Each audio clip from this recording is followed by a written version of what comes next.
Bueno, compañeros, la reforma es un movimiento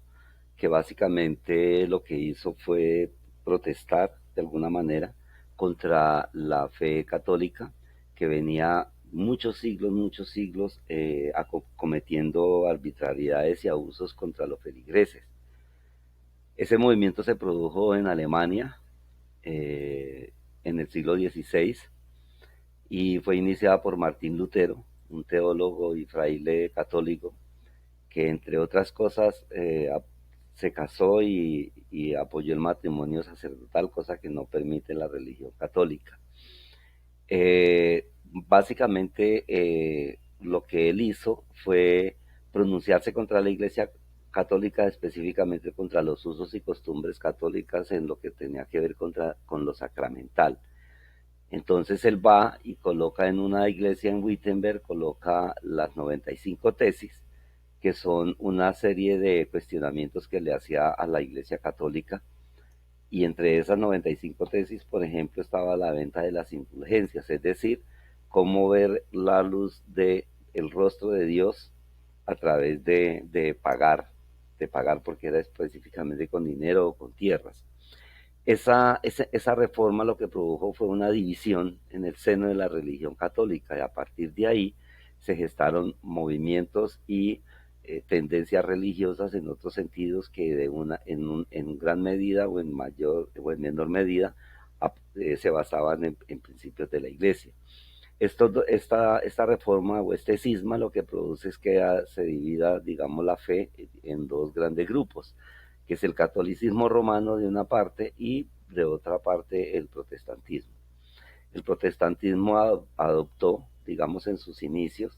la doctrina de Agustín, de Hipona, conocido más como San Agustín, que tenían que ver con el pecado y la gracia. También adoptó algunos elementos del catolicismo, como el credo nicénico, el creo en Dios Padre Todopoderoso, etcétera, etcétera, que finalmente, analizando el credo, lo que es un recurso memorizable, eso es sobre lo que debe hacer toda persona que se bautiza, cosa que pues ustedes saben que no lo acostumbramos en nuestra fe. De otra parte, lo que él se proponía con todo este movimiento fue apoyar, propuso volver a las Sagradas Escrituras, a la Biblia original, digámoslo así, y por eso es que es la controversia con la fe católica. Además también él rechazó la autoridad de la absoluta de la tradición, que tiene que ver con que los ritos y todas las cosas que tienen que ver con Dios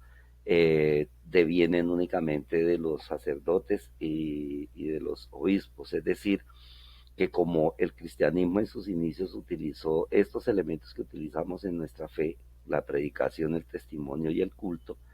pero con la diferencia de que los católicos se apoyaban en que las revelaciones de Dios se la dieron a los apóstoles, los apóstoles se la pasaron a los obispos y los obispos a todos los demás integrantes o miembros del clero. Y entonces eso hace que solamente los obispos, los curas, son los únicos